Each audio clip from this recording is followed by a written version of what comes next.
Qu'est-ce que le CMV? Le cytomégalovirus est un virus au même titre que celui de la grippe ou le coronavirus par exemple.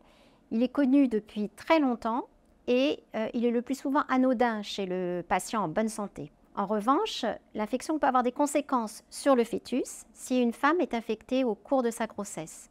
C'est ce qu'on appelle l'infection congénitale à cytomégalovirus ou CMV et c'est ce qui fait l'objet de ce MOOC. Comment l'attrape-t-on? Environ 45% des femmes en âge d'avoir des enfants ont déjà rencontré ce virus. Il s'attrape au contact de toutes sécrétions corporelles, mais essentiellement de la salive, des urines et des larmes. Les nourrissons, surtout s'ils sont gardés en collectivité comme une crèche, sont souvent porteurs asymptomatiques du CMV. Et c'est pourquoi les femmes ayant un aîné en bas âge ou travaillant avec de jeunes enfants, c'est-à-dire des enfants jusqu'à environ 3 ans, sont plus à risque que d'autres. Le virus peut aussi être transmis d'adulte à adulte lors de contacts intimes. J'ai déjà un enfant et je souhaite arrêter ma contraception. Quelles précautions prendre vis-à-vis du CMV? Le CMV se trouve essentiellement dans les fluides corporels. De plus, nous savons que les populations les plus à risque sont principalement les parents ayant un enfant de moins de 3 ans gardé en collectivité. Mais les sources de contamination peuvent aussi être tout autres, l'entourage, le conjoint. Donc ainsi, pour limiter les risques de contamination, nous conseillons aux deux parents d'éviter dès l'arrêt de la contraception et jusqu'à la fin du 3e mois de la grossesse, le contact avec la salive, les urines et les larmes des jeunes enfants. Toujours les jeunes enfants jusqu'à environ 3 ans, qui sont autour de vous.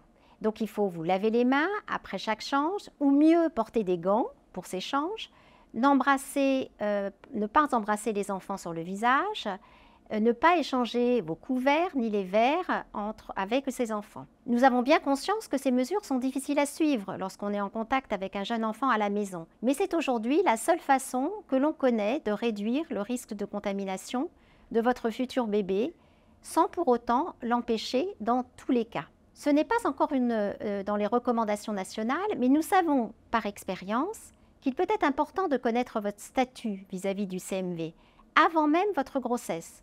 Aussi, vous pouvez demander une prise de sang à votre généraliste dès à présent.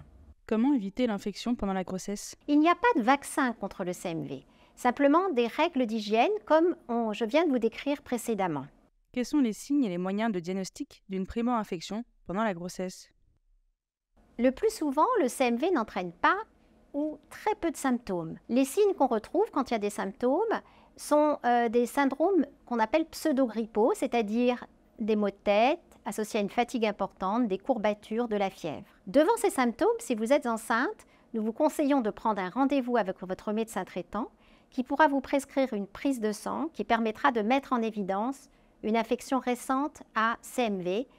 C'est ce qu'on appelle une primo-infection à CMV. Je travaille avec des enfants en bas âge. Dois-je me faire arrêter? En France, contrairement à ce qui se fait aux États-Unis par exemple, il n'est pas prévu d'arrêt de travail lorsqu'une femme travaille avec de jeunes enfants dans le cadre du CMV. La question mérite cependant d'être abordée avec votre employeur, en particulier si une sérologie avant ou en tout début de la grossesse montre que vous n'avez jamais contracté ce virus. Est-ce que mon métier est à risque? Les femmes travaillant en contact de jeunes enfants sont effectivement plus à risque de contracter le virus, comme par exemple le fait de travailler en crèche, comme assistante maternelle, d'être une infirmière puéricultrice, éducatrice de jeunes enfants.